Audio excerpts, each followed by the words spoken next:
जो है सर। चलो ठीक है, आ जाओ, कोई बात नहीं। कल हमने प्रिज्म स्टार्ट किया था। क्या स्टार्ट किया था? मैंने बताया था प्रिज्म एक कॉन्सेप्ट है, प्रिज्म एक कॉन्सेप्ट है। क्या स्लैब का कॉन्सेप्ट प्रिज्म में लग सकता है? हाँ। और प्रिज्म का किसमें लग सकता है? अगर दो रेज पैरेलल सरफेसेस को क्रॉस कर रहे हैं तो कौन सा कॉन्सेप्ट? स्लैब का। और इंसिडेंट को क्रॉस कर रही है तो, और इंसिडेंट को जो एंगल होता है उसी को क्या बोलते हैं? Angle of prism. Angle of, ऐसा नहीं है कि ये वाला, हमने देखना है कि कौन सी दो सरफेसेस को रे क्रॉस कर रही है, उस वाले एंगल को क्या बोलते हैं? Angle of prism. ठीक है, प्रिज्म की बात है कि एंगल ऑफ डेविएशन निकाला। क्या निकाला? फॉर्मूला है आई प्लस ई माइनस ए। क्या formula? I is the incident angle and E is the emergent angle. क्या क्लियर बात? उसके बाद क्वेश्चन किए। एक क्वेश्चन मैंने इक्विलेटरल ट्रायंगल वाला कराया, एक कराया मैंने 15 डिग्री वाला, और एक कराया 150 डिग्री वाला। कराया नहीं कराया? यानी पतला प्रिज्म भी कराया और मोटा प्रिज्म भी। और हमने देखा जब पतले और मोटे की बात आ जाती है, मतलब ऐसे नहीं, प्रिज्म में तो क्या हो जाता है कि कहानी थोड़ी चेंज होती है, कहानी थोड़ी, तो हमको सब कुछ देखना पड़ता है, टीआईआर हो रहा है नहीं हो रहा है, ये हो रहा है वो हो रहा है। कहते बात क्लियर? फिर उसके बाद थिन प्रिज्म बढ़ा। क्या बढ़ा? थिन प्रिज्म होता है 0 से लेके 5 डिग्री, 0 से लेके छोटा होता है थिन प्रिज्म। थिन प्रिज्म में हमने जो फॉर्मूला पढ़ा वो क्या है? n-1 इंटू ए, n-1 इंटू, क्योंकि उसमें क्या ए छोटा तो आई भी छोटा, तो R1 भी छोटा तो R2 भी छोटा, तो क्या ई भी छोटा, तो I प्लस ई माइनस ए में फॉर्मूला डाला तो फॉर्मूला है n-1 इंटू ए। इसमें कोई शक की बात नहीं। उसके बाद हमने पढ़ा थिन प्रिज्म की वजह से अपरेंट शिफ्ट। क्या पढ़ा? फॉर्मूला आया n-1 इंटू स्मॉल ए इंटू ए, और जो स्मॉल ए था वो क्या डिस्टेंस था सेंटर से लेके उस ऑब्जेक्ट का। इसमें कोई शक की बात नहीं। यहाँ पे आ जाओ, आज हमने ग्राफ पढ़ना है। क्या पढ़ना है इसमें? हम एक ग्राफ पढ़ना है। जो ग्राफ पढ़ना है वो पढ़ना है डेल्टा वर्सेस आई का। डेल्टा वर्सेस यानी the graph between angle of deviation and angle of incidence. Angle of incidence. देख ग्राफ क्यों इंपॉर्टेंट है मैं समझाता हूं। ये ग्राफ इसलिए इंपॉर्टेंट है क्योंकि मान लो होता क्या कि आपको एक प्रिज्म दे दिया। प्रिज्म देखा है सबने स्कूल में? इतना सा होता है यार, देखा ना यार, प्रिज्म देखा होगा। अब उसमें बोलते हैं इसका रिफ्रैक्टिव इंडेक्स बताओ। क्या बताओ इसका? Refractive index. क्या बताओ इसका? ठीक है भाई, रिफ्रैक्टिव इंडेक्स बताओ। तो कैसे बताते हैं? ये ग्राफ हमको बड़ी हेल्प करता है। जैसे एग्जांपल समझाता हूं मैं आपको, पहले समझा देता हूं कहानी, तभी आपको पढ़ने में थोड़ा मजा आएगा। कैसे होता है कि जब आप यहां से आगे जाके फिजिक्स रखोगे या बीटेक वगैरह करोगे तो एक रूम आता है ब्लैक रूम। मैंने पहले भी इसके बारे में बताया, इंटरफेरेंस से पढ़ाएंगे। ब्लैक रूम आता है, पर्दे पुर्दे सब कुछ ब्लैक होता है। इसलिए ब्लैक होता है कि लाइट बाहर से अंदर ना आए। हम उसको प्रिज्म रखते हैं। क्या रखते हैं? और लाइट इंसिडेंट करते हैं। अब आपको पता है, मान लो ये प्रिज्म रखा है, इमेजिनेशन इंपॉर्टेंट होनी चाहिए। ये प्रिज्म रखा है, लाइट यहां से तो क्या डेविएट कर जाएगी, तो क्या ये एंगल नाप सकते हैं? ये एंगल नाप सकते हैं, इसमें कोई शक की बात? ठीक है, नाप सकते हैं। डेविएशन नाप सकते हैं। क्या आई भी नाप सकते हैं? हाँ, आई तो हम खुद ही डाल रहे हैं। तो जगह जगह जगह जगह जगह घूम घूम के हम आई और डेल को मेजर करते हैं। क्या करते हैं? आई और डेल को मेजर करते हैं, तो एक ग्राफ बनता है। क्या बनता है? एक ग्राफ। क्या बनता है? एक। अब उस ग्राफ की मदद से हम क्या करते हैं? उसका रिफ्रैक्टिव इंडेक्स निकालते हैं। क्या निकालते हैं? Refractive index. तो इस ग्राफ की इंपॉर्टेंस है, बहुत ज्यादा इंपॉर्टेंस है इसकी। क्या इतनी बात क्लियर? पक्का? स्टार्ट करेंगे ग्राफ को? चलो ठीक है, आ जाओ स्टार्ट करते हैं। सबसे पहले मैं आपको एक चीज दिखाना चाहता हूं। मान लो ये आपका प्रिज्म है। क्या ये आपका प्रिज्म? डायरेक्ट करते हैं, टाइम वेस्ट नहीं करते। रे आई यहाँ आई तो क्या यहाँ चले जाएगी? ये कुछ ऐसे, अरे हाँ ना तो बोल। ठीक है, यहां से मान लो इसको आई एंगल पे फेंका तो क्या ये R1 हो गया और ये R2 हो गया और ये वाला क्या एमर्जेंट एंगल हो गया। इसमें कोई शक की बात? तो जो डेल का फॉर्मूला आया, वो फॉर्मूला क्या आया डेल का? क्या आई प्लस ई माइनस ए। अरे हाँ ना तो बोल। सिंपल, इसमें कोई शक की बात नहीं। हमने कल सीख लिया, नई बात नहीं। हमने फिर एक प्रिज्म लिया, हमने फिर एक क्या लिया? प्रिज्म लिया। इस बार क्या किया? ध्यान से देखो, टन टन टन,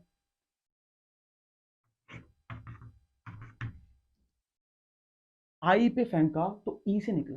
कहने का मतलब आई एंगल यहां पर, तो यहां से मान लो यहां पे 30 डिग्री, तो यहां पे मान लो 45 बना। कितना बना? तो 45 पे फेंकेंगे तो क्या 30 बनेगा? बनेगा यार, क्यों नहीं बनेगा? इसका मतलब अगर इसको आई ले लो, क्या ले लो, तो ये क्या R1 बनेगा और ये R2 बनेगा और ये क्या बनेगा? ई। क्या बनेगा? अगर आप यहाँ पे डेल निकालो तो डेल की वैल्यू तो अभी भी रहेगी आई माइनस ई माइनस। यानी आप कहने का मतलब है यहाँ पे आई की वैल्यू मान लो 30 है। कितनी? 30 पे निकल रहा है 60 पे, मतलब 30 पे जा रहा है 60 पे निकल रहा है, एग्जाम्पल। और यहाँ पे क्या 60 पे जा रहा है 30 पे निकल रहा है, ऐसे ही हुआ। एक बार आई की वैल्यू 30 ले लो और एक की आई की वैल्यू 60 आ गई। क्या दो आई की वैल्यू के लिए क्या डेल्टा सेम है? तो ये बात समझ आई तो मैं क्या बोलने की कोशिश कर रहा हूँ। दो आई की, जैसे एग्जांपल समझता हूँ तो फील आएगा। मान लो ये 30 पे फेंका, 45 पे निकला किसी वजह से, कोई दिक्कत? यहाँ पे अब सुनो ध्यान से, इसको 45 पे फेंकेंगे तो ये कहां पे निकलेगा? 30 पे। ऐसे ही होगा ना यार। पर हमने क्या किया? इसको 45 पे फेंका। कितने पे? अब ये कितने में निकलेगा, निकलेगा ना यार, तो वही तो मैं बोल रहा हूँ, यहाँ पे 30 पे फेंका तो 45 पे निकला, 45 पे फेंके तो कैसे निकलेगा, तो क्या आई की दो वैल्यू है, हाँ ई की भी दो भाई, ध्यान से ई की वैल्यू कितनी है, आई की वैल्यू कितनी है 45 और कितनी है 30, क्या दोनों प्रिज्म में आई की वैल्यू अलग अलग है, और डेल्टा की वैल्यू कैसी है, कैसी है, तो यानी जो हमारा ग्राफ बना इसको ध्यान से देखना, डेल वर्सेस आई का ग्राफ, ये ग्राफ कुछ ऐसे बना, ये ग्राफ बना कुछ ऐसे, क्या फील आया, अब ये ग्राफ ऐसा क्यों बना, बच्चे बोलते ये पैराबोला, पहली बात में लिखा देता हूँ थोड़ा कंफ्यूजन होती है, ये पैराबोला नहीं है, ये पैराबोला नहीं है, ये इन्फानाइट तक नहीं जाता है, अनंत तक ये जाता नहीं है। अब इसकी इक्वेशन कहां से है, देखो या तो मैंने ऐसा ग्राफ एक पहले भी कराया था आपको और बताया था इसको आपको रटना पड़ेगा क्योंकि ये इक्वेशन आपके सिलेबस में है, ये ग्राफ भी निकाल सकता हूं मैं आपको, आ जाओ देखते आप कंफ्यूज रहोगे ग्राफ कहां से है, सुन यहाँ पे लगा स्लेंथ का नियम, क्या लगाओ, ये 30 और 45 मिटा दो, ये मान लो हवा और ये मान लो एन, क्या इतनी बात क्लियर, यहाँ पर लगाओ स्लेंथ का नियम, क्या बोलते हैं 1 इंटू साइन आई क्या is equal to n into sine r 1, अरे हाँ ना बोल, ध्यान से देख तो यहाँ पे R1 की जो वैल्यू निकली वो क्या निकली, R1 की वैल्यू निकली क्या sine I by n into sine inverse, तुम्हें देखना ही नहीं, देखना ही नहीं बता जरा, गाड़ी तो आ गई ना यार, ये देखिए इसके नीचे आई और साइन वहां गया तो साइन इनवर्स में आ गया, पर हमको पता है ए किसके बराबर होता है, R1 प्लस R2 कल पड़ा है, तो R2 किसके बराबर होगा, ए माइनस R1, इसमें कोई शक की बात, हमको R1 मिल गया और R2 भी, अच्छा यहाँ पे लगाओ स्नेल का नियम, ये R2 है ना, स्नेल का नियम क्या बोलता है, क्या n इंटू साइन R2 क्या इज इक्वल टू हवा इंटू साइन ई, तो ध्यान से देखो अगर मैं ई निकालूं तो वो आ जाएगा साइन इनवर्स साइन, ये देखो साइन इनवर्स यहाँ गया तो साइन R2 इंटू एन, अरे हाँ ना बोल, क्या यही आ जाएगा, इसमें कोई शक की बात, क्या डेल्टा का फॉर्मूला पता है हमको क्या होता है, आई प्लस ई क्या माइनस ए, अरे हाँ ना तो बोलो, पर जो ग्राफ बन रहा है वो ग्राफ किसके किसमें बीच में है, डेल और आई के बीच में, डेल और अबे ये तो कांस्टेंट है, ये तो यानी हमको इसके साथ खेलना, ई को चेंज करना है, कैसे करना है, अब देखो ई को कैसे चेंज करते हैं, सुन ई को आई की फॉर्म में लाना है, आई प्लस क्या ई की वैल्यू निकाल चुके हैं, पुट करो साइन इनवर्स क्या साइन साथ में एन, यहाँ पे लगा दो एन साइन R2 क्या है बेटा, पर R2 भी चेंज हो रहा है, पर R2 निकाल चुके हैं क्या, R2 की वैल्यू क्या ए माइनस R1 क्या है, तो क्या लिखेंगे देखना ए माइनस, पर R1 भी चेंज हो रहा है, पर R1 क्या निकाल चुके हैं, तो क्या लिखो sine I by n into sine inverse, क्या तुम्हें फील आया, और साथ में लगाएंगे माइनस ए, ये बनती है इक्वेशन, तभी मैंने तुम्हें लिखी थी, इस इक्वेशन का ग्राफ कुछ ऐसे बनता है, इस इक्वेशन का ग्राफ कुछ, और प्रैक्टिकल बताऊं तो प्रिज्म रखा तो आई और डेल को फाइंड किया, क्या किया, तो बेटा कुछ ऐसे ग्राफ बना, ये देख ये बिंदु बने, ये कुछ बिंदु बने ऐसे करके, तो ये ग्राफ बना कैसे है, प्रैक्टिकली बना ग्राफ, कैसा बना ये, एक्सपेरिमेंट करके डार्क रूम में, ब्लैक रूम में, क्या क्लियर है बात, ये बात समझ आई, अच्छा सुनो पहली बात, ये पैराबोला, एक नंबर में सवाल आता है तभी बता रहा हूं तुम्हें, ये पैराबोला ये अनंत तक जाता, पहली बात अगर आप ध्यान से देखो तो ये सिमिट्री नहीं है, ये सिमिट्रिक, अगर आप ध्यान से देखो तो मैं क्या राइट की वर्ड टुवर्ड्स थोड़ा बेंड है राइट की वर्ड, तो ये थोड़ा बेंड किसकी तरफ है, राइट साइड बेंड है थोड़ा सा, क्या इतनी बात क्लियर, पक्का अब थोड़ी सी इसकी पीएचडी करते हैं ग्राफ की, ध्यान से समझना, यही ग्राफ है जो आपके काम के, इसी से सब कुछ समझाऊंगा मैं, ये जो वैल्यू है और ये जो वैल्यू है क्या इन दोनों वैल्यू पे डेल्टा मैक्सिमम है, अरे हाँ ना तो बोलो ना यार, ये डेल्टा है ना, ये देखो जीरो से स्टार्ट, यहाँ पे क्या होगा डेल मैक्सिमम, क्या होगा डेल, यहाँ पे डेल मैक्सिमम हो गया, इसमें कोई शक की बात, गिरा गिरा गिरा गिरा गिरा गिरा गिरा गिरा गिरा क्या यहाँ मिनिमम आया, तो यहाँ पे डेल्टा की वैल्यू कितनी हुई, मिनिमम, डेल्टा की क्या वैल्यू हुई, इसमें कोई शक की बात, पर मान लो कुछ भी डेल्टा है, मान लो एंगुलर डेविएशन 24 डिग्री आ गया, कितना आ गया, और मान लो ये है 40 या 25, तो 24 के इसके बीच आएगा, आप इन दोनों को छोड़ के कोई भी वैल्यू लो, ध्यान से देखो, ध्यान से ये वैल्यू ले लो, इस वैल्यू पे क्या इस डेल्ट पे क्या ये भी हो सकता है और क्या ये भी हो सकता है, तो वही तो मैंने पहले बताया था कि डेल्टा की एक वैल्यू पे आई की क्या दो वैल्यू हो सकती हैं, तो ध्यान से देख एक वैल्यू ये वाली और एक वैल्यू, इसको मैंने बोल दिया कुछ डेल्टा, क्या बोल दिया, इसमें कोई शक की बात, अगर तू ध्यान से बिल्कुल देखे ये यहां नहीं बनेगा, थोड़ा यहां बनेगा, तो ये है अगर x1 है और ये कितना है बेटा x2, तो ध्यान से देखना ये थोड़ा राइट की तरफ शिफ्ट है, किसकी तरफ, तो बेटा ये जो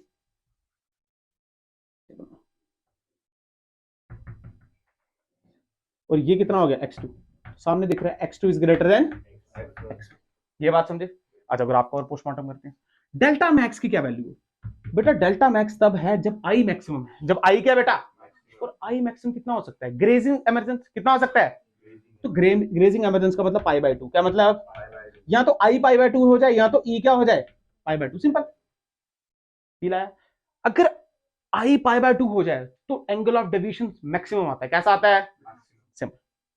अब एंगल ऑफ डेविएशन सबसे कम कैसे आ सकता है? डेविएशन का मतलब लाइट रे यहां जा रही है तो यहां हो गई।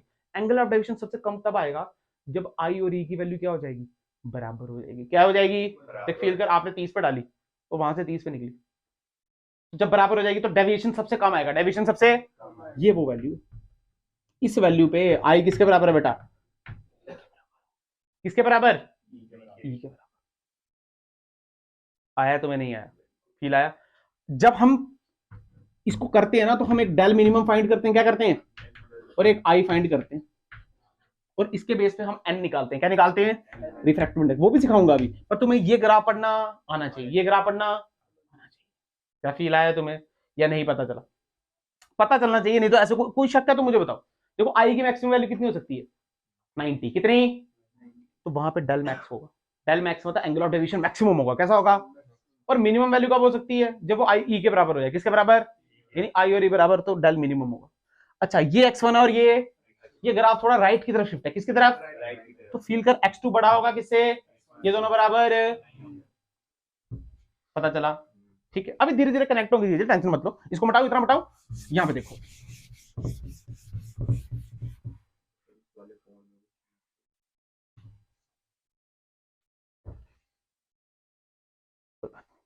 यहां पे देखो, मैं क्वेश्चन देता हूं आपको, अच्छा लगेगा। उसने बोला डेल्टा मिनिमम की वैल्यू है 30 डिग्री। कितने डिग्री? ध्यान से सुनना, डेल्टा मिनिमम की वैल्यू कितनी?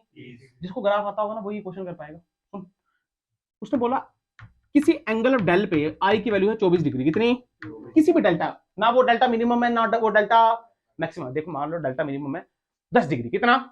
और मैक्सिमम 60 डिग्री। तो 10 से 60 के बीच में वैल्यू आती है नहीं? 11, 12, 13, 14, 15, 16, 17, ये वो वैल्यू है, कोई भी वैल्यू है। और मैंने बोल दिया आई कितना है इसमें? 24 डिग्री। कितना? और तुम्हें इतना पता है इस डेल्टा पे क्या एक बार आई भी होगा और ई भी होगा? तो आपको बताया फाइंड ई, फाइंड ई। अब देखो ये सॉल्व करने वाला क्वेश्चन नहीं था, ये प्रैक्टिकल क्वेश्चन था और इसके ऑप्शन भी दिए गए। क्या दिए गए? अगर तू ध्यान से देखो ऑप्शन के, 32, 33, 34, 37। सुन ध्यान से, ये ग्राफ बना, क्या ग्राफ ऐसे बना? ये आया डेल्टा मिनिमम। क्या आया? डेल्टा मिनिमम कितना दिया उसने? 30 डिग्री। तो बना डेल्टा मिनिमम कितना आ गया? 30 डिग्री। इसमें कोई शक की बात नहीं। यहाँ पे ये ऐसे लिखता हूं मैं, ये 30 डिग्री। कितना डिग्री? अब डेल्टा मिनिमम से बड़ा है। कैसा है ये? डेल्टा मिनिमम से बड़ा हो तो क्या कुछ यहाँ पे होगा? तो अगर आप ध्यान से देखो, टक टक टक टक टक, तो क्या इसमें दो वैल्यू है? एक ये वाली और एक उसने ये वाली वैल्यू दे रखी है आई आपको कितनी? 24 डिग्री। कितनी दे रखी है? अगर फील करो, ये है 30 डिग्री, कितना है ये? और ये है 24 डिग्री, तो इनके बीच का गैप कितना हुआ? क्या 6 डिग्री? एग्री करते हैं ना यार? अगर ये 6 डिग्री, तो आपको पता है यार ये जो एरिया है ये 6 से बड़ा होगा या कम होगा? तो 30 में 6 ऐड करो, कितना हुआ? 36। तो 36 आंसर थोड़ी हो सकता है, उससे बड़ा ही होगा। अगर आप ध्यान से देखो एक ही ऑप्शन है इसमें, 37। एग्जैक्टली क्वेश्चन आया हुआ सेम। क्या निकालने की जरूरत? पर जिसको ग्राफ आता होगा वही ये कर पाएगा, नहीं तो वो ये कर। That's it, simple. पता चला या नहीं पता चला? चला पता ना? आपको ये बात पता होनी चाहिए कि डेल्टा मिनिमम पे तो एक ही वैल्यू है भाई। यहां देखो ना, यहाँ पे तो एक ही वैल्यू है, ये है वो वैल्यू। और आई की वैल्यू कितनी? ई। कितनी वैल्यू? बट यहाँ पे और मैक्सिमम पे भी बोल लो, मैक्सिमम तो आई ई के बराबर है और वो दोनों π/2 के बराबर है। किसके बराबर? यहाँ तो बता एक बराबर है, यहाँ तो ई आई इसके बराबर है, यहाँ तो ई इसके बराबर है। पर इन दोनों के बीच में आई और ई की वैल्यू, हाँ क्या फील आया? दोनों बराबर नहीं है। दोनों बराबर तो यहाँ पे है, यहाँ पे तो एक π/2 होगा और एक π/2 नहीं होगा। पर क्या तुम्हें ये बात समझ आई? ये नहीं आई? इंपॉर्टेंट है बेटा। क्लियर आ गया? मतलब एंगल ऑफ डेविएशन की वैल्यू तो एक ही रहेगी, पर उसके कॉरेस्पॉन्डिंग आई की दो वैल्यू आएंगी जो हमने निकाल दी। एक कितनी आई? 24 और एक कितनी आई? 37। समझ आ गया या नहीं पता चला? चल वेरी गुड। अब बात करते हैं इसी ग्राफ के रिलेटेड। अब प्रैक्टिकल बात पे आ जाते हैं थोड़ी। मैंने जैसे बताया रिफ्रैक्टिव इंडेक्स पूछते हैं। क्या पूछते हैं? Refractive index. अब उसको कैसे निकाला जाता है सुनते हैं। Through this graph refractive index. हमने क्या किया? ब्लैक रूम लिया, वहां पे प्रिज्म रखा, हमने क्या लाइट डाली? क्या डाली? लाइट डाली तो क्या हमको आई पता चल गया, और क्या डेल मिनिमम भी पता चल गया, तो हमने ये ग्राफ बना दिया। ये ग्राफ वहीं से आया, एक्सपेरिमेंट से। कहां से आया है? ये ग्राफ बना, क्या बना, और राइट की तरफ टिल्टेड है, राइट की तरफ। ठीक है, हमने इस ग्राफ से क्या क्या सीखा, हम वो लिखते हैं। हमने सीखा डेल्टा मिनिमम तब होगा जब क्या आई ई के बराबर होगा, इसमें कोई शक की बात। ठीक है, तो ये तो तब हो सकता है, देखो ध्यान से, ये एंगल ए है, यहां से लाइट ऐसे, यहां से ऐसे, अरे हाँ ना वो, अगर ये आई ये ई, तो ये क्या आर और ये भी आर, यानी इस केस में R1 और R2 क्या हो गए, बराबर हो गए। कैसे हो गए, यानी R1 और R2 क्या हो गए, तो ए की वैल्यू क्या होती है, क्या R1 प्लस R2, दोनों को R ले ले तो ए की वैल्यू क्या हो गई, R की वैल्यू क्या, A/2। अरे हाँ ना बोल, इसका मतलब R1 की वैल्यू भी A/2 और R2 की वैल्यू भी, तो यहां पे लिख दो, ये भी A/2 और ये भी, इसमें कोई शक की बात। कितना पता चला या नहीं पता चला? मान लो इसका रिफ्रैक्टिव इंडेक्स n है जो हमको निकालना है, और बाहर हवा है, बाहर क्या है बेटा, हवा है, इसमें कोई शक की बात। अगर मैं आपको डेल की वैल्यू पूछूं तो वो होती है 1 प्लस ई माइनस ए, पर अगर वही डेल्टा मिनिमम की वैल्यू पूछूं तो आई और ई तो बराबर हो जाएंगे, तो क्या लिख सकता हूं, आई प्लस आई, क्योंकि डेल्टा मिनिमम के आई किसके बराबर है, ई के बराबर, तो क्या लिख सकता हूं, क्या ट्वाइस आई माइनस ए। अरे हाँ ना, तो यहां से आई की वैल्यू अगर निकालूं तो वो आती है डेल्टा मिनिमम प्लस ए, ये वहां गया बाय 2, जो आया ही नहीं है, क्या आई की वैल्यू आ गई। अब एक काम कर, चुप करके यहाँ पे स्नेल्स का नियम लगा दे। क्या लगा दे स्नेल्स का, क्या हवा से जा रही है, तो देखो क्या लिखेंगे, क्या 1 इंटू साइन आई क्या is equal to m into sine A/2। अरे हाँ ना तो बोल, हाँ ना तो बोलो, आई की वैल्यू क्या जानते हैं, तो वैल्यू देके आएगी, sine delta minimum plus A/2, क्या साइन A/2 भी नीचे ले आओ, तो ये आ गया साइन A/2, और ये वैल्यू आ गई n के बराबर, किसके बराबर आ गई, क्या हमने रिफ्रैक्टिव इंडेक्स निकाल दिया, निकाल दिया। ऐसे निकालते हैं प्रैक्टिकली, रियल का कंसेप्ट है, ऐसे नहीं है कोई इमेजिनेबल थी, कोई आइंस्टाइन की थ्योरी नहीं है जो थ्योरेटिकल है, प्रैक्टिकल नहीं है, प्रैक्टिकल है ये, ऐसे ही करते हैं। आपको प्रिज्म दे दिया घर स्कूल वालों ने, लो निकाल के आओ, तो कहां जाओगे, ब्लैक रूम, कहां जाओगे, ये ग्राफ बनाओगे, ये ग्राफ जैसा बनेगा फिर आएगा रिफ्रैक्टिव इंडेक्स। अरे सबका प्रिज्म का अलग अलग है ना रिफ्रैक्टिव इंडेक्स। मान लो ओरल क्वेश्चन कराऊंगा, इसका बिल्कुल टाइम वेस्ट नहीं करूंगा। मान लो उसने बोला इक्विलेटरल ट्रायंगल है, क्या है, सुनना ध्यान से, और एंगल ऑफ प्रिज्म दे दिया, एंगल सॉरी इक्विलेटरल ट्रायंगल है, तो एंगल ऑफ प्रिज्म कितना हुआ, 60 डिग्री। कितना हुआ, उसने बोला जो एंगल ऑफ डेविएशन की मिनिमम वैल्यू है, क्या है बेटा, वो 60 डिग्री, कितने हैं, तो कुछ नहीं करना, पुट करना, क्या करना, सुन, क्या यहाँ 60, यहां भी 60, तो क्या 120/2, तो क्या 60, साइन 60, और 60/2 क्या साइन 30, साइन 60 क्या √3/2, साइन 30 क्या 1/2, 2 से 2 कटा, आंसर कितना, √3। क्या मुश्किल था, सिंपल, ऐसे क्वेश्चन आएंगे, ये नहीं करा रहा हूँ, बेसिक लेवल क्वेश्चन। क्या क्लियर है बात, पक्का। अच्छा मान लो उसने बोला डेल्टा मिनिमम की वैल्यू दे दी 30 डिग्री, कितना डिग्री, एंगल ऑफ प्रिज्म में 30 डिग्री, कितना डिग्री, तो क्या ये 60, और ये क्या 30 बना, ये क्या 15 बना, सॉल्व कर देना, क्या दिक्कत है, कोई दिक्कत, सिंपल। साइन 15 तो आता है ना सॉल्व करना, 45 माइनस 30 यूज करके, नहीं आता फॉर्मूला साइन ए माइनस बी, गणित सीखो, समझ आया तुम्हें, ये चीज यहां से आई है, और ये तुम्हें इक्वेशन, ये डेरिवेशन है तुम्हारे सिलेबस में ये फॉर्मूला नहीं पढ़ा, पढ़ा है ना, इसको और अच्छा करते हैं, अभी थोड़ा गलत है, गलत नहीं है, कमजोर है अभी ये फॉर्मूला, इसको ताकतवर बनाते हैं, कैसे बनाते हैं यार, जरूर थोड़ी यहाँ पे हवा है, यहाँ पे हवा हो जरूरी, तो यहाँ पे लेंगे म्यू ऑफ सराउंडिंग, यानी एन ऑफ सराउंडिंग, क्या लेंगे, यहाँ पे लेंगे एन ऑफ प्रिज्म, क्या लेंगे, ध्यान से देख, तो यहाँ पे 1 नहीं आएगा, फिर यहाँ पे क्या एन ऑफ सराउंडिंग आएगा, अरे हाँ ना तो बोले यार, तो यहाँ पे क्या प्रिज्म आएगा, यहाँ पे क्या प्रिज्म आएगा, यहाँ पे क्या सराउंडिंग आएगा, दिस इज द फॉर्मूला। अगर सराउंडिंग एयर बन जाए तो यहाँ पे क्या 1 आ जाएगा, तो कोई दिक्कत, तुम्हें घुसा भी भेजे में या बाहर बाहर चले गया, रिफ्रैक्टिव इंडेक्स के, ये ग्राफ किसका काम आता है, रिफ्रैक्टिव इंडेक्स निकालने के लिए, प्रैक्टिकल बात है, क्लियर होगी बात, पक्का, कुछ पूछना तो बता दो अभी, क्योंकि अगर आप ध्यान से देखो, अगर हम ग्राफ की स्टडी ना करते तो हमको यही नहीं पता चलता कि डेल मिनिमम में आई की बराबर किसके बराबर होते हैं, ई के बराबर, तो क्या ये सब निकाल पाते हैं हम, फिर ये सब निकाल, तो ग्राफ इंपॉर्टेंट, क्लियर। प्रिज्म की थोड़ी और कहानी पढ़ते हैं अभी, अब आती है प्रिज्म पे, अच्छे अच्छे मतलब अच्छा कॉन्सेप्ट, हेडिंग डालेंगे अच्छा कॉन्सेप्ट। कौन सा कॉन्सेप्ट? अच्छा कॉन्सेप्ट मतलब एडवांस लेवल कॉन्सेप्ट, अच्छा लेवल, पढ़ना जरूरी है। नहीं भी पढ़ोगे काम चलता है, बट पढ़ना जरूरी है। अच्छा अच्छा प्रिज्म, इससे बहुत सारी चीजें सीखने को मिलेंगी आपको। मान लो आपके पास एक प्रिज्म है, क्या आपके पास एक आवाज आनी चाहिए मुझे, पूरा मेरा साथ देंगे तुम लोग, नहीं तो मैं भूल जाऊंगा, ठीक है, पूरा साथ देंगे तुम लोग। ध्यान से देखें, ये प्रिज्म है, ये क्या है? एंगल ऑफ इसका ये ए है, कितना है? ये एन है और ये हवा है, इसमें कोई शक की बात यहां से लाइट रे आई, क्या आई बेटा? आई एंगल पे आई, कितने एंगल पे? इसमें कोई शक की बात। यहाँ पे क्या जाना यहाँ चाहती थी, पर क्या बेंड कर जाएगी? तो बेंड की। अब ये सब तो तुम्हें पता है ना यार। अब बेटा ये जो पॉइंट है ना, इसको मैंने बोला ए, इसको मैंने बोला बी, इसको मैंने बोला सी। अब ये पॉइंट खतरनाक पॉइंट है। कैसा पॉइंट? यहां से टकरा के अंदर भी आ सकती है और क्या बाहर भी जा सकती है। पर वो सब कुछ जो डिपेंड करता है, क्या वो इस एंगल पे डिपेंड करता है? क्योंकि अगर ये R1 है और ये क्या हुआ R2, अगर R2 क्रिटिकल एंगल से बड़ा हुआ तो ये टोटल इंटरनल रिफ्लेक्शन करेगी। अगर नहीं हुआ तो क्या ये बाहर चले जाएगी? सिंपल। अगर ये R2 क्रिटिकल एंगल से बड़ा हुआ, क्या हुआ? तो फिर रिफ्रैक्शन थोड़ी होगी, फिर तो क्या होगी? टोटल इंटरनल, या टकरा के क्या वापस आएगी? पर मान लो ये छोटा छोटा हुआ, मान लो क्रिटिकल एंगल 45, इसकी वैल्यू 20, तो टोटल इंटरनल रिफ्लेक्शन तो टकरा के क्या बाहर आएगी?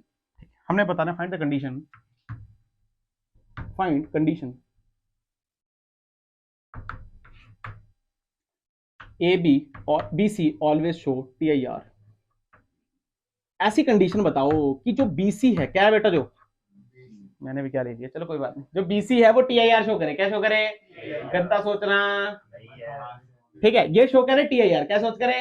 लड़कियां क्यों हंस रही है सबसे ज्यादा? चले यहाँ पे आओ जल्दी। वो देखो उसको, वो देखो उसको पता ही नहीं है। जीले भाई, जीले, चल अच्छी बात है, ये ऐसे बच्चे मुझे अच्छा लगते हैं। तेरे को 10 रुपए इनाम मेरी तरफ से आए ऑफिशियली, ठीक है? तू हंसा ना तभी। अच्छा यहाँ पे आओ, याद रखना पर लेके जाना, ठीक है? 10 रुपए आना, धंधा दिखाऊंगा तेरे को। मैं कुछ नहीं, मजाक कर रहा हूँ, ठीक है यार। ये अगर यहाँ पे TIR हमेशा होनी चाहिए, क्या होनी चाहिए? इसका मतलब R2 बड़ा होना चाहिए क्रिटिकल एंगल से, या R2 की मिनिमम वैल्यू बड़ी होनी चाहिए क्रिटिकल एंगल से? तो R2 की जो मिनिमम वैल्यू है वो बड़ी होनी चाहिए क्रिटिकल एंगल, यानी क्रिटिकल एंगल अगर 30 है तो इसकी मिनिमम वैल्यू 31, अगर 31 भी हो तो वो भी किससे, इससे बड़ी होनी चाहिए। मान लो मैक्सिमम वैल्यू 60 पर सबसे छोटी वैल्यू 31 है, तो 31 भी क्या 30 से बड़ी है? समझ गए? पर R2 किस पे डिपेंड कर रहा है? R1 पे। अरे ए का फॉर्मूला क्या है? ए का फॉर्मूला है R1 प्लस, अरे ए तो सेम है ना यार, ए तो सेम है ना। तो अगर आप ध्यान से तो R2 का फॉर्मूला क्या हो गया? क्या A माइनस R1? तो ए तो सेम है, तो डिपेंड किस पे कर रहा है? किस पे? अगर फील कर इसको मिनिमम चाहिए तो क्या R1 मैक्सिमम चाहिए? क्योंकि जितना ये मैक्सिमम होगा ए में से कट के क्या उतनी घटी वैल्यू आएगी, तो R2 उतना मिनिमम आएगा। क्या फील आया? बट जो R1 है वो किस पे डिपेंड कर रहा है? क्या I पे। तो R1 मैक्सिमम तब होगा जब क्या I मैक्सिमम होगा, और I मैक्सिमम क्या 90 डिग्री पे होता है। क्या फील आया? अगर I मैक्सिमम 90 डिग्री है, अगर I मैक्सिमम 90 डिग्री है तो R1 की वैल्यू क्या है? 90 C। अरे कल नहीं पढ़ा था, C पे भेजो तो क्या 90 पे निकलती है, तब 90 पे भेजो तो कहां पे निकलेगी? तो अगर I मैक्सिमम 90 है तो R1 की वैल्यू कितनी होगी? C। तो यहाँ पे क्या पुट कर देंगे? तुम्हें आया ही नहीं, यानी R2 की जो मिनिमम वैल्यू है वो क्या है? A minus C। क्या है बेटा? यहाँ पे पुट कर, क्या A minus C is greater than C? तो A is greater than 2C। तुम्हें आया ही नहीं, यही रिजल्ट है, तुम्हें आया ही नहीं। यानी कंडीशन क्या सुनो, अगर आपका एंगल ऑफ प्रिज्म, अगर आपका एंगल ऑफ 2C से मल्टीप्लाई करके भी बड़ा हो गया, जैसे मान लो C की वैल्यू 30 डिग्री, कितनी? तो 2 इंटू 30 का 60। अगर एंगल ऑफ प्रिज्म 60 से बड़ा है तो TIR होगा। हिलाया क्या? नहीं पता चला? सिंपल, यही आंसर। इसको बोलेंगे हम केस फर्स्ट। क्या बोलेंगे इसको? समझ आया या नहीं समझ आया? नहीं समझ आया तो मेरे को पूछो भी। नहीं। अरे ये वही है, हम रात को पढ़ेंगे तो कल अच्छे नंबर आएंगे, अच्छे नंबर आएंगे तो पैसा कमाएंगे। अरे ऐसे ही है ना, पास हो जाएंगे, पैसा कमाएंगे, जॉब लग जाएगी, सुंदर बीवी मिलेगी। क्या बोलता तू? अरे आना बोल, क्या बोलता है? सुंदर बीबी मर के मर जाएंगे, ये बात से बोली इसने नखरों से। क्या बोल रहे कुछ नहीं, इधर आओ यहाँ पे, बड़े गंदे यार तुम लोग। यहाँ पे आओ, यहाँ पे, ये बात समझ आई, ये बात समझ आई, यहाँ पे आओ। अब केस दूसरा, केस दूसरा, केस दूसरे में क्या हुआ, उसने बोला कंडीशन बताओ कि बी सी कभी भी टी आई आर ना करे। नहीं ऐसे रटना, ये कोई बोर्ड नहीं चल रहा है कि ऐसे रटना, और आंसर वो है भी नहीं, आंसर वो यहाँ पे हमने बोला है B C never show T I R, मतलब रे क्या बाहर निकल जाए, रे क्या निकल जाए, तो आ जाएंगे टन टन टन, नहीं मोटा हो गया,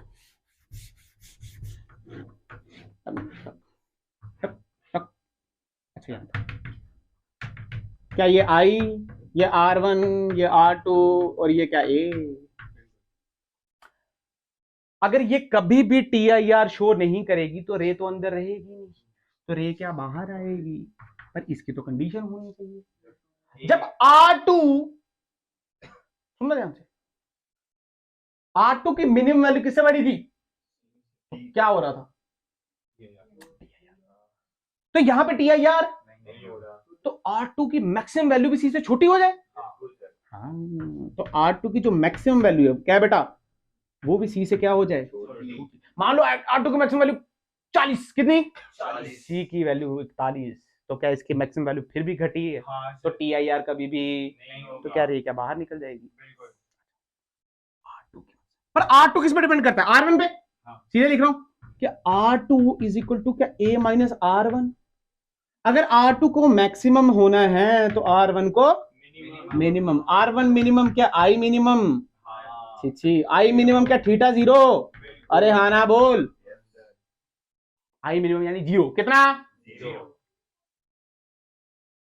आई 0, तो क्या R1 भी 0, तो A की वैल्यू क्या R1 प्लस R2, या तुम्हें आया नहीं यार, ये समझ आया, ये समझ आया, अरे तुम्हें पता ना जब 0 डिग्री पे रह जाए तो R1 भी 0 ही होता है, टन टन टन, ये 0 पे आ रही है तो R1 की वैल्यू कितनी होगी, 0, वही तो लिखा है यहाँ पे, और जब ये 90 पे आया, देखो ग्रेजिंग कन्वर्जेंस, कल भी क्वेश्चन किया था, याद है, ऐसे क्वेश्चन कराया था मैंने, ये 15 डिग्री था, कितना था, क्या ग्रेजिंग कन्वर्जेंस हो रही थी 90 पे, तो ये क्या 45 पे निकला था यहाँ से, तो 45 का मतलब इसमें 45 क्या था, सी क्या था, तभी तो 90 पे आया, अरे हाँ ना बोलना यार, यहाँ पे 0, तो R1 भी 0, अगर R1 0 तो R2 की मैक्सिमम वैल्यू क्या ए, तो R2 की मैक्सिमम वैल्यू किसके बराबर आई, तो सीधे बोल सकते हैं A is less than C, simple condition.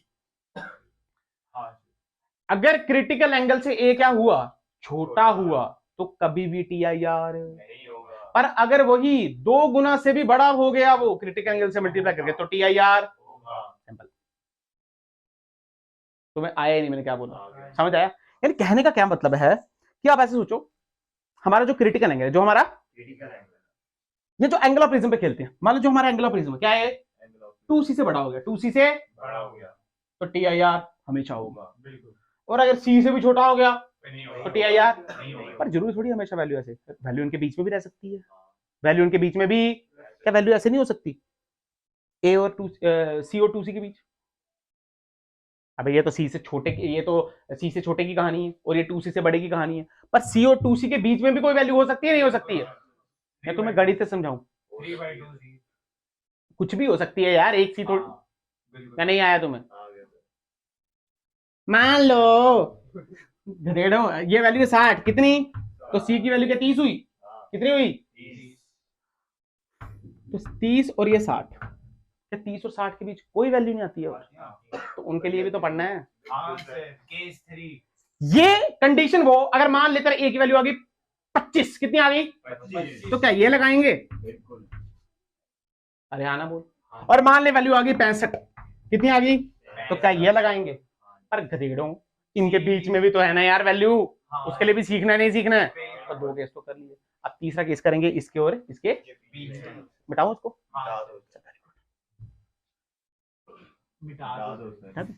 बहुत अच्छे तुम यार, आज तुम्हें ज्यादा समझ आ रहा है, हाँ सर, अच्छा प्रिज्म है ना, अभी इन्होंने एक दूसरे को बोला ये क्या पढ़ा रहे थे, तो तुम लोगों ने बोला ना, ठीक है बोला,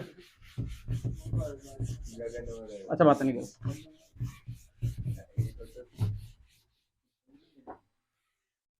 तू उसी को देख रहा है, मतलब तेरा पढ़ाई में ध्यान नहीं। अभी उधर नजर गई मेरी डंडे के पास तो आ गई। ये चल रहा है ना? हाँ, चल बहुत है ये भी। अच्छा अच्छा अच्छा यहाँ देख, केस था। अरे यही रह गया 10 मिनट का यार टॉपिक, और कुछ भी नहीं है। आज को नहीं पढ़ा, दूसरा दिन स्टार्ट होगा तो कल पढ़ेंगे, पर सुन लो ना अच्छे से पढ़ो। हाँ, ठीक। केस थर्ड में वैल्यू क्या है? क्या ए सी से बड़ा और 2c से छोटा? यही तो होगा, क्योंकि उस केस में क्या ए सी से छोटा था और 2c से बड़ा था। तो इसमें कंडीशन कौन सी बची? जब ए सी से तो बड़ा हो पर 2c से, ये कंडीशन बची, इसी के लिए पढ़ना है। अच्छा, इसके लिए भी दो कंडीशन, कितनी? टेंशन मतलब इसके लिए बस यही है दो। टन टन टन, अच्छे से समझना, नहीं समझ आएगा तो मेरी कोई गलती है, मेरी गलती, सॉरी सॉरी गलत हो गया, गलती इंसान से। किससे? इंसान से, क्योंकि मैंने 0 डिग्री पे फेंकनी। कितने पे? सुनो ध्यान से समझाएंगे हम। 0 डिग्री पे रे फेंकेंगे और उसको बढ़ाते जाएंगे उसको, और फिर थोड़ा सीखेंगे कैसे होता है। ठीक है, आ जाए देख क्या 0 डिग्री पे क्या रे ऐसे आएगी। अरे I0 है ना यार, क्योंकि नॉर्मल भी तो ऐसे ही बन रहा है, तो ये वाला नॉर्मल कैसे बन रहा है? अगर ध्यान से फील कर, क्या ये एंगल ए है, अगर I0 है तो ए की वैल्यू क्या? I0 है तो क्या R1 भी 0 है? तो ए की वैल्यू क्या? R1 plus R2। ए की वैल्यू क्या?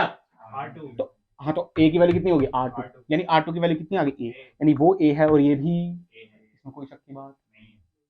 कहता हूँ तो समझ गया तुम, बहुत अच्छे तुम लोग।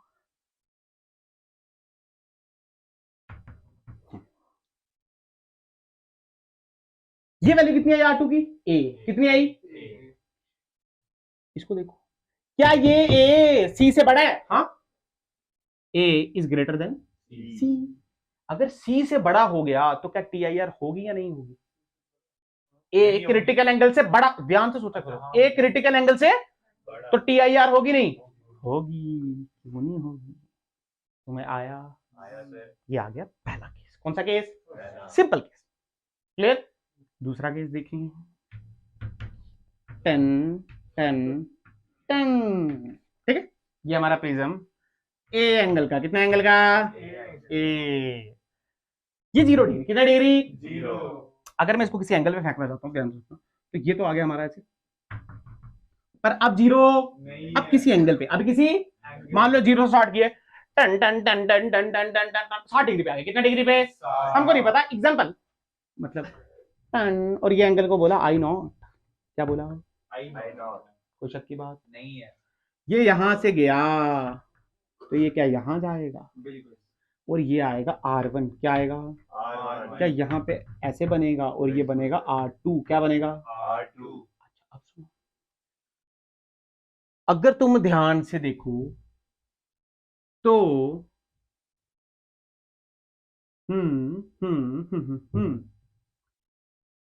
हमने I0 की वैल्यू कितनी थी? 0। कितनी थी? 0। हमने इसको बढ़ाया बढ़ाया बढ़ाया बढ़ाया बढ़ाया बढ़ाया बढ़ाया बढ़ाया बढ़ाते गए, कहां तक लेके? I0 तक लेके। कहां तक लेके? I0 तक। ये बना R1 और ये बना, क्या बना? सुना ध्यान से, I0 की वैल्यू बढ़ा रहे हैं, ध्यान से सुन रहे, तो क्या R1 भी बढ़ रहा है? अरे I तो R1 पे डिपेंड करता है ना, R1 भी बढ़ रहा है, इसमें कोई शक की बात नहीं। क्या A की वैल्यू R1 प्लस R2 होती है और R2 की वैल्यू क्या A माइनस R1 होती है?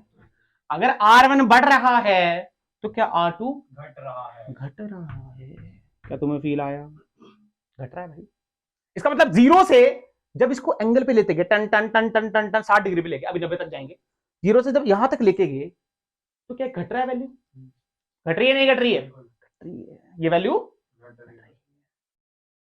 बेटा जब ये वैल्यू घट रही है तो घटते घटते घटते घटते घटते घटते, अच्छा ये यहां पे ये वैल्यू क्या है? ए से सी से बढ़ी है, तो अब ये वैल्यू घट रही है बढ़ रही है? सुनते ही नहीं हो यार। यहां पे किससे बढ़ी है ये वैल्यू? सी से। तो जब उसको घटाएंगे तो सी से और बड़ी होगी, घटेगी? घटेगी ना यार। ये देखना अभी सी से बड़ी है, अगर इसको इसको ये घटेगा तो ये सी से ये घटना शुरू हुआ, ये घटना शुरू हुआ। जैसे एग्जांपल मान ले ये वैल्यू 30, ये वैल्यू 45 और ये वैल्यू मान ले कितनी? 60। कितनी? सुनो ध्यान से, अभी इस एंगल पे ये 45 था, कितना था? क्या 30 से बड़ा था तो TIR हो गई। और अब ये 45 का घट रहा है बढ़ रहा है, तो घटा घटा घटा घटा घटा घटा घटा घटा एक टाइम पे ये R2 किसके बराबर हो गया, C के बराबर। सुनो ध्यान से, R2 किसके बराबर हो गया, अगर R2 C के बराबर हो गया तो क्या लिख सकते हैं, A इज इक्वल टू क्या R1 प्लस C,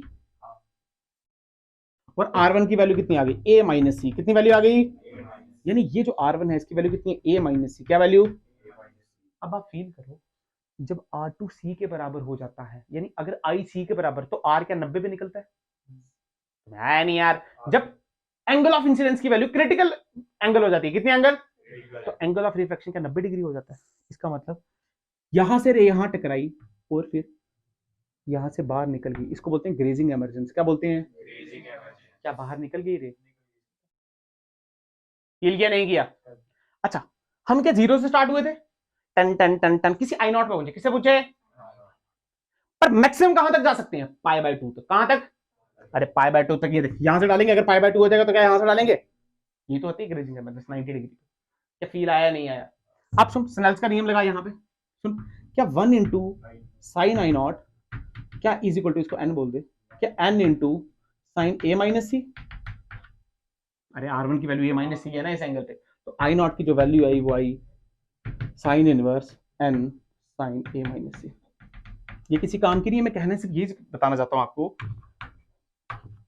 कि जब वैल्यू आई नॉट की वैल्यू, किसकी वैल्यू, आई नॉट की वैल्यू 0 से लेके, आई की वैल्यू जब 0 से लेके आई नॉट के बीच है, किसके बीच, आई नॉट के बीच है, तो आप क्या TIR हो रही है नहीं हो रही है, 0 से लेके आई नॉट के बीच TIR हो रही नहीं है, कैसे हो रही, TIR तब हुई ना जब आई नॉट के बराबर हुई, तो ये C हुआ, मतलब कि कहने का बात है ये बात तब आई, यानी यहां पे TIR हो रही है नहीं हो रही है, हो रही है, गलत बोल दिया मैंने, यहां पे TIR, यहां पे TIR, बट फील करो जैसे ही आई की वैल्यू आई नॉट और पाई बाय 2 तक गई, कहां तक गई, पाई बाय 2 तक गई, क्या अब TIR हो रही है, अब TIR हो, फील आया।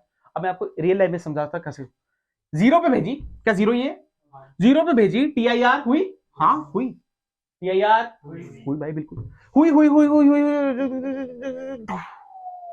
आई नॉट तक पहुंचे, कहां तक पहुंचे, आई नॉट तक पहुंचे, आई नॉट से छोटी वैल्यू है ये, इक्वल टू थोड़ा डाला है मैंने, तो आई नॉट से जस्ट पीछे, TIR फिर भी होगी क्योंकि क्रिटिकल एंगल थोड़ी बनेगा फिर R2, पर जैसे ही आई नॉट, आई किसके बराबर हो गया, आई नॉट के बराबर, क्या ये क्रिटिकल एंगल बन गया,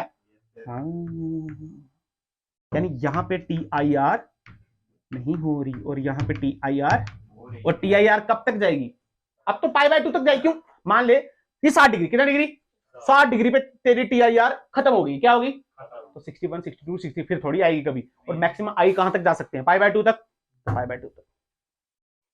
समझ आया या नहीं समझ आया, या तुम्हारे प्राण ही निकल गए, मुझे लगा था शायद तुम्हें नहीं आएगा, निकाल दिया बच्चे, क्या तुम्हें आया नहीं आया, सच बताओ, या ऐसे बस, हाँ हाँ वहां सर, यस यस, क्या बोलते हो, आ गया पक्का, कल डिस्पर्जन पढ़ के आना, क्या पढ़ के आना, और फिर मैं डिस्पर्सिव पावर भी पढ़ा दूंगा आपको, देन उसके बाद आपका सफेरिकल रिफ्रैक्शन शुरू हो जाएगा, क्या शुरू हो जाएगा, सफेरिकल रिफ्रैक्शन।